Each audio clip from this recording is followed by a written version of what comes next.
ආයුබෝවන් කල්යවර්ධනයේ පළවන ත්‍රයිමාසිකයට අදාළ වීඩියෝ සියල්ලම අපි ඊයේ සතියේ කතා කරලා අවසන් කළා පැහැදිලිව. ඒ පිළිබඳව ඔයා යොමු කරලා තිබුණ ඉටුළු කීපයක් මම හිතුවා පොදුවේ අරගෙන සාකච්ඡා කරොත් ඕගොල්ලෝ හැමෝටම වැදගත් වෙයි කියලා. ඒ සඳහා මම ආරාධනා කළා උතුරු කොළඹ ශික්ෂණ රෝහලේ වෛද්‍ය චම්ලි රත්නවීර වෛද්‍යතුමාට. එහෙනම් අපි දැන් ඔයාලගේ ගැටලු එකිනෙක වෛද්‍යතුමා වෙත යොමු කරලා පිළිතුරු ලබා ගැනීමට උත්සාහ කරමු. ආයුබෝවන් වෛද්‍යතුමනි. අයිබෝවන් ඔබතුමා වෙත ඉදිරිපත් වෙලා තියෙන පළවෙනි ප්‍රශ්නය තමයි අවසාන ඔසව්වීමෙන් පසුව UHCG පොසිටිව් වෙන්නේ දවස කවදද? ඒ කියන්නේ මේ අහන්නේ මං හිතන්නේ එයා ප්‍රෙග්නන්ට් වුණාට පස්සේ HCG ස්ට්‍රිප් එකක් බලන්න ඕන දවස, පොසිටිව් වෙන්න ඕන දවස. ඒ ගැන පැහැදිලි කිරීමක් කරන්න. ඔව් මෙහිදී සංසේචනය වෙලා සති දෙකක් වගේ ඇතුළත අපට යූරින් වල SCG පටියකින් බලාගන්න පුළුවන් මේක බබෙක් ඉන්නවාද නැද්ද කියලා. එතනදී වැදගත් වෙන්නේ උදේ ගන්න මුත්‍ර සාම්පලයත් ඒ SCG පටියේ හොඳ ක්වොලිටි ගන්න හොඳ ක්වොලිටි ප්‍රොඩක්ට් එකක් තිබීමත් සහ එය නිවැරදි විදිහට කළ යුතු වෙන්නත් ඕන. අන්තිම මාසුද්ධිය වෙච්ච දවසේ ඉඳලා ගණන් කරනවා නම් සති 4ක් පහ වුණාට පස්සේ අපට මේක මේ දැනගන්න පුළුවන් බබෙක් ඉන්නවාද නැද්ද කියලා. බබෙක් ඉන්නවා නම් ඉරි දෙකක් පෙන්නනවා. ඊළඟට අහනවා යෝනි ශ්‍රාව පිටවීම පැහැදිලි කරන්න කියලා. සමහර අයට රෝස පාටට, සමහර අයට ලාදුමුරු පාටට ශ්‍රාවයක් යනවලු. ඒක සාමාන්‍යයිද නැත්නම් අසාමාන්‍යයිද? වෛද්‍යවරයෙක් හමු වෙන්න යන්න ඕනේද? වගේ ගැටලු කීපයක්ම අහලා තිබුණා. ඉතින් මම හිතන්නේ මේකටත් පැහැදිලි පිළිතුරක් ලබා දුන්නොත් හොඳයි කියලා හිතුන නිසා මම මේ ගැටලුවත් තෝරගත්තා. ගර්භණී කාලය තුලදී ප්‍රතිශක්තිකරණය අපේ අඩු වෙනවා. එහිදී ලිංගේන්ද්‍රයන් තුලට යම් විස බීජයක් ගියොත් අපි වෛද්‍ය විද්‍යාවේදී මේ දිලීර කැන්ඩිඩ් ඉන්ෆෙක්ෂන් කියලා හඳුන්වනවා. ඉතින් එහිදී මේ වගේ දෙයක් ඇති වෙන්න පුළුවන්. ඉතින් මේ වගේ දෙයක් ඇති වුණොත් ඒ වෛද්‍ය විශේෂඥ වෛද්‍යතුමියා ඔතුමිය ඊට අදාළ කරන බෙහෙත් ඔබට නිර්දේශ කරයි.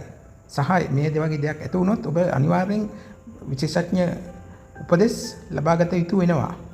ඒක ගර්භණී කාලය තුල මුල් කාලය තුලත් අග කාලය තුලත් කුමන හෝ කාලයක් තුල එය විය හැකි. අනෙක එහි එක එක රතු පාට ඔය රතු පාටට හුරු හෝ වගේ දෙයක් නම් ඒක හරියට දැනගන්න ඕන. මේක ඇතුලේ ලේ මේ රුධිරය යෑමක්ද වෙන්නේ සහ නැත්නම් මේක දිලීර ආසාදනයක්ද කියලා. ඉතින් ඒකටත් මට අර නැවත කියු ලෙස කියන්න තියෙන්නේ ඒ අදාළ වෛද්‍ය විශේෂඥ වෛද්‍යතුමා හෝ තුමිය හමු වෙ යුතුයි.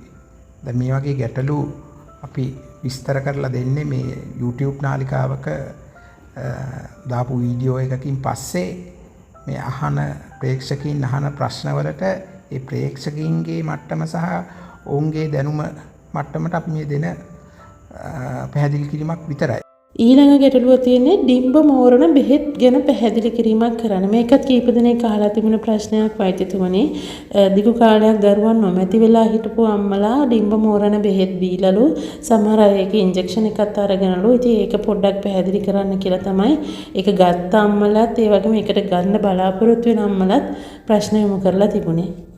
දාල ඩිම්බය පරිණත භාවයට පත්වීම සඳහා යම් ගැටලු තියෙන කාන්තාවන් හට වියෝජී ඩොක්ටර් කෙනෙක්ගේ අධීක්ෂණය යටතේ ඩිම්බ මේරීම සඳහා අපි විවිධ ඉන්ජෙක්ෂන් පාවිච්චි කරනවා. එහිදී බොහෝ දුරට ගොනඩොට්‍රොපින් කියන ඉන්ජෙක්ෂන් එක භාවිතා කරනවා. එය වෙනස් වෙනවා විශේෂඥ වෛද්‍යවරයා අනුව. එහිදී කරන කෘත්‍ය වන්නේ ඒ ඩිම්බයේ පරිණත භාවයකට පත් කර ගැනීම. මෙය තවදුරටත් පැහැදිලි කරනවා නම් මේ අතර කාලය තුල ලිංගිකව හැසිරීම කළ යුතුද නැද්ද කියන එකත් කී වාරයක් මේ ඉන්ජෙක්ෂන් එක ලබාගත යුතුද කියන එක. එහිදී පළවෙනි දේ තමයි ඉතින් ලිංගිකව එකතු වෙන එක ප්‍රමාද, ඒ කියන්නේ ඒ අදාළ දින ගානට විශේෂඥ වෛද්‍යවරයා ඒ දින ගානක් ඔබගේ මාසුද්ධියේ ප්‍රමාණිකූලභාවය අනුව ඔබට දැනුම් දෙනවා. අන්න ඒ කාලය තුල ලිංගිකව එකතු වෙලා ඉතුරු කාලය තුල නිදහසේ ඉඳලා අදාළ පරීක්ෂණය කියන්නේ යූරින් පරීක්ෂණයක් හරි නැත්නම් ලේ පරීක්ෂණයක් හරි කරගන්න ඕන. කරගත්තම ඔබට තාවරු වෙනවා බබෙක් ඉන්න බව හෝ නැති බව. ඒ ඉන්ජෙක්ෂන් ගහන දවස සහ ඒක කීපාරක් ගන්නවද ඒක කොහොමද කරන්න කියන්නේ ඒ නාරිහා ප්‍රසව පිළිබඳ විශේෂඥ දැනුමක් ඇති වෛද්‍යතුමා හෝ තුමිය තමයි එය තීරණය කරන්නේ. ෆයිබ්‍රොයිඩ් ඔපරේෂන් හරි ගර්භාෂ ඔපරේෂන් එකකින් පස්සේ හරි කොහොමන කාලයකට පස්සෙ ප්‍රෙග්නන්ට් වුණාට කමක් නැද්ද? ඒකේ රිස්ක් එකක් තියනවද කියන එක තමයි ඊළඟ ප්‍රශ්නේ ඔබතුමාගෙන් දැනගන්න තියෙන. මෙහිදී මට කියන්න තියෙන්නේ ගර්භාෂයේ ෆයිබ්‍රොයිඩ් එකක් හෝ ඒ ගර්භාෂය ආශ්‍රිතව ඔපරේෂන් එකක් කිරීම ඔබට සදාකාලීනව ළමයෙක් නැතිවීමට කොහොමවත් හේතුවක් වෙන්නේ නැහැ. ඉතින් සාමාන්‍යයෙන් ඒ වගේ ඔපරේෂන් එකක් කරාම අර ලේ වහනය වෙන නිසා ඔබගේ අර රුධිර මට්ටමේ තියෙන හිමොග්ලොබින් මට්ටම නෝමල් සාමාන්‍ය මට්ටමට වීමකට අපි ඉතින් මාස 4ක් 6ක් වගේ ප්‍රමාණයක් ඔබ දරුවෙක් පිළිසිඳ ගැනීමකින් තොරව වෙන මොනවා හරි උපත් පාලන ක්‍රමයක් පාවිච්චි කරලා ඊට පස්සේ දරුවෙක් පිළිසිඳ ගැනීමට ප්ලෑන් එකක් අනුව උත්සාහ කරනවා නම් එය වඩාත් සාර්ථක. මෙහිදී ඔබතුමිය මේ අසන අම්මාට දැනගන්න වෙලා තියෙනවා ඔපරේෂන් එක කරපු නිසා මේ ගර්භාෂය බබා හැදෙනකොට පුපුරයිද නැත්නම් ගර්භාෂයෙන් මොනවාරි හානියක් වෙයිද කියන එක. ඉතින් ඒ ශල්‍ය කර්මය කරාට පස්සේ ගෙඩියේ ස්වභාවය මත ඔය ෆයිබ්‍රොයිඩ් ගෙඩි කියන එක විශේෂඥ වෛද්‍යවරයෙක් තමයි ඒක කරන්නේ. ඒකට මේ ගෙඩියේ ස්වභාවය ඊටාම ලොකු ප්‍රමාණයක තියෙනවා නම් ඒ යම් කැපුම් එතුමාගේ විශේෂඥ දැනුම මත එය ඉටු කරනවා. ගර්භාෂය තුල බබේ හැදෙන්න වර්ධනය වෙනකොට ඉතින් එහි සංකූලතා යම් යම් දේවල් එන්න පුළුවන්. ඉතින් ඒක මේක මේ අපිට කොහොම සංකූලතා එනවද කියන එක දැන් මේ වගේ පොදු ජනතාව අහන පොදු ප්‍රශ්නවලට හරියටම ටාගට් කරලා කියන්න බෑ. ඉතින් මෙහිදී ඔබ මම හැම තිස්සෙම කියනවා වගේ විශේෂඥ නාරිහා ප්‍රසව වෛද්‍යවරයෙක් මුණ ගැසෙන්න. එතුමා හෝ එතුමිය මේ ඉතාම පැහැදිලිව ඔබට අදාළව කියා දෙනවා. ඔබට අදාළව. දැන් අපි මේ මම දැන් මෙතනදී සඳහන් කරන්නේ පොදුවේ. ඒ පොදුවේ පැහැදිලි කරන එක ඔබට අදාළ වෙන්නත් පුළුවන් නොවෙන්නත් පුළුවන්. නමුත් ඔබගේ විශේෂඥ වෛද්‍යවරයා ඔබගේ සියලු ස්කෑන් බලලා ඒ සියලු දත්ත ටික අරගෙන තමයි ඔබටම විශේෂ වෙච්ච උත්තරයක් දෙන්නේ. ඊළඟට ඔබතුමා වෙත යොමු කරන්න තියෙන 7 වෙනි ප්‍රශ්නය සුදුසුම උපත් පාලන ක්‍රම කියන්න. මේක නම් මම හිතන්නේ වෛද්‍යතුමනේ දරුවන් ලැබුණට පස්සේ මව්වරුනුත් අහලා තිබුණා. ඒ වගේම විවාහක යුවළවලුත් කියලා තිබුණා උපත් පාලන ක්‍රම කියන්න කියලා දරුවන් ලැබීමට පෙර. මම කියන්නම් මෙහිදී අපි බහුලව ලංකාවේ භාවිතා වෙන ක්‍රමය තමයි අපි අර පෙති ලබා ගැනීම. ඒ පෙතිවල විවිධ ක්වොලිටිස් තියෙනවා. ඒක මොනොපේසික්, බයිපේසික් කියලා විවිධ ක්වොලිටි වර්ග තියෙනවා. ඉතින් එතනදී ඔබ හොඳ ක්වොලිටි එක පෙත්තක් ලබා ගන්න පුළුවන් නම් ඔබට එහින් ලැබෙන අර අතුරු ආබාධ කියන කොටස බොහොම අඩුයි. එකක් තමයි ඔළුව කැක්කුම, කරකැවිල්ල, කකුල් ආශ්‍රිතව මේ ඇති වෙන වේදනාවන්, ඒ වගේම ලිංගිකව ඒ ආශාව එකතු වෙන්න තියෙන ආශාව අඩුවීම වගේ දේවල් බලපානවා. ඒ වගේම මේ පෙත්ත දිනපතා රාත්‍රී කාලයේදී අපි ගන්න උපදෙස් දෙන නිසා මෙය නිවැරදිව ඒ සෑම දිනකම ගන්න අවශ්‍යයි. නමුත් මෙහිදී යම් දවසක් දෙකක් මේක දවස් දෙකකට වඩා අමතක වුණොත් හැකියාවක් තියෙනවා ඔබ දරුවෙකු පිළිසිඳ ගැනීම. ඒක තමයි පිටි ගැන සරලව කියන්න තියෙන්නේ. ඊළඟට අපිට යන්න පුළුවන් මේ එන්නත් කිරීම කියන එක. ඉතින් එන්නත් කිරීමේදී එතනදී අපි මාස 3ක් කියලා සාමාන්‍ය ජනවහරේ අපි කිව්වත් මෙතන දින 84ක් කියන දවසක් තමයි වෛද්‍යවරයා එන්නත් කළ දවසේ සිට දින 84ක් කාලයක් තමයි ඔබට ලබා දෙන්නේ. ඉතින් එහිදී පැමිණෙන මේ මහසුද්ධිය කාලය තුල පැමිණෙන්න ඕන. අපිට යම් සැකයක් තියෙන අපිට යූරින් SCG එක බලන්න පුළුවන්. ඒක නෙගටිව් නම් අපි ඒක ඉන්ජෙක්ෂන් එකක් මාර්ගයෙන් ලබා දෙනවා. ඊළඟ ක්‍රමය පුළුවන් ওই ජඩෙල්ලා කියලා අපි පෞල් සෞඛ්‍ය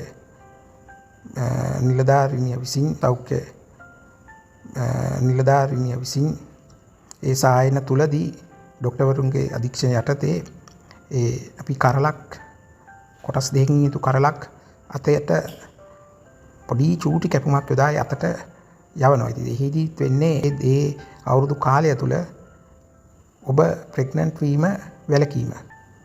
මේදී අදාළ දරු පරතරයක් ලබා ගන්නත් පුළුවන්. ඔබට මුල් කාලේ නම් ඔබට මොනවා හරි ඔබගේ රස්සාවේ මොනවා හරි ගැටලුවක් නැත්නම් විභාග කිරීම වගේ දේවල් තියෙනවා. ඒ වගේ දෙයක් ගන්න පුළුවන්. නිවැරදිව කොන්ඩම් එකක් පාවිච්චි කරන එකතු වීම කරන්න පුළුවන්. කිසි හරියේ කොන්ඩම් එක තුල කොන්ඩම් එකක් ඉරියෑම ඒක නිවැරදිව පාවිච්චි කිරීම වෙනවා. ඉතින් එහෙම වුණොත් හදිසි ගැප් ගැනීමක් වළක්වන පෙති වර්ග තියෙනවා. එයත් වෛද්‍ය අනුමැතිය මත ලබාගත හැක. ඊට පසුව තව බබෙක් හදා ගැනීම සඳහා වෙන අතර කාලය තුල ඒ අතර කාලය තුල කොහොමද උපත් පාලනයක් පාවිච්චි කරන්න කියලා. බබා ප්‍රසූත කර මුල් සති 6න් පසුව ඔබට සම්භාවිතාවක් තියෙනවා ලිංගිකව එකතු වුණොත් නැවත දරුවෙක් පිළිසිඳ ගන්න. ඒ නිසා මෙහිදී අපි ඔය ගහන ඩිපෝප්‍රොයරා කියන ඉන්ජෙක්ෂන් එක අපි භාවිතා කරන්න පුළුවන්. ඊට පස්සේ මම අවසානයේට තෝරගත්තේ ස්කෑන් එකේදී ෆයිබ්‍රොයිඩ් ගෙඩි තියෙනවා කියලා කිව්වා. අලගෙඩි ප්‍රමාණය ගෙඩි තියෙනවා කියලා කිව්වා. බබාට ප්‍රශ්නයක් නැද්ද? ඒ වගේම අහලා තියෙනවා මේ ෆයිබ්‍රොයිඩ් ගෙඩි තියෙනකොට දරුවෙකු ලබා ගැනීමට උත්සාහ කිරීම හොඳ නැද්ද? ඒවට ඔපරේෂන් කරගෙන ඉන්න ඕනේද කියන එක තමයි පැහැදිලි කිරීමක් කරන්න අවශ්‍ය. ගර්භාෂයේ ෆයිබ්‍රොයිඩ් කියන ගෙඩි జాතියක් තියෙනවා. එය සමහර අයගේ එකක් වෙන්න පුළුවන්, සමහර අයගේ දෙකක් වෙන්න පුළුවන්, සමහර අයගේ විවිධ මුළු විශාල ප්‍රමාණයක් වෙන්නත් පුළුවන්. මේක ඉවත් කළ යුතුද නැද්ද කියන එක තීරණය කරන්නේ විශේෂඥ දැනුම තියෙන වෛද්‍යවරයෙක්. එතුමා මේක ඉවත් කරොත් සමහරට ලොකු ගෙඩි තියෙනවා, පොඩි ගෙඩි තියෙනවා. ඒවා ලැබ් වලට යවලා ඒ අදාළ විස්තර ඔබට දැනුම් දෙනවා. නමුත් මෙතනදී ඔබ පොදුවේ වගේ අහන්නේ මේ ගෙඩි ඉවත් කිරීම ප්‍රෙග්නන්සි එකට බලපානවද නැත්නම් මේකේ සංකූලතාවයක් එනවද කියන එක වගේ තමයි මට හැඟෙන්නේ. ප්‍රෙග්නන්සි එකට බලපානවා. මේ ප්‍රෙග්නන්සිය තුලත් ප්‍රෙග්නන්සියෙන් පසු දරුවා බිහි කරන වෙලාවේ වැඩිපුර රුධිර වහනයක් වීමටත් දරුවා බිහි කිරීමෙන් පසුව වහනය වැඩි වීම නිසා ඉවත් කිරීමට යන කරුණුත් බලපානවා. එහිදී අල්ට්‍රාසවුන්ඩ් ස්කෑන් කියන පරීක්ෂණ කරනවා. ගර්භාෂය ආශ්‍රිතව ඔපරේෂන් එකක් කිරීම ඔබට සදාකාලීනව ළමයෙක් නැතිවීමට කොහොමවත් හේතුවක් වෙන්නේ නැහැ. ඉතින් සාමාන්‍යයෙන් ඒ වගේ ඔපරේෂන් එකක් කරාම අර ලේ වහනය වෙන නිසා ඔබගේ අර රුධිර මට්ටමේ තියෙන හිමොග්ලොබින් මට්ටම නෝමල් සාමාන්‍ය මට්ටමකට වීමකට අපි ඉතින් මාස 4ක් 6ක් වගේ ප්‍රමාණයක් ඔබ දරුවෙක් පිළිසිඳ ගැනීමකින් තොරව මොනවා හරි උපත් පාලන ක්‍රමයක් පාවිච්චි කරලා ඊට පස්සේ දරුවෙක් පිළිසිඳ ගැනීමට ප්ලෑන් එකක් අනුව උත්සාහ කරනවා නම් එය වඩාත් සාර්ථකයි. එහෙනම් මම හිතනවා ඔයගොල්ලෝගේ ගැටලු වලට යම් ප්‍රමාණයකට පිළිතුරු ලැබෙන්නේ නැති කියලා.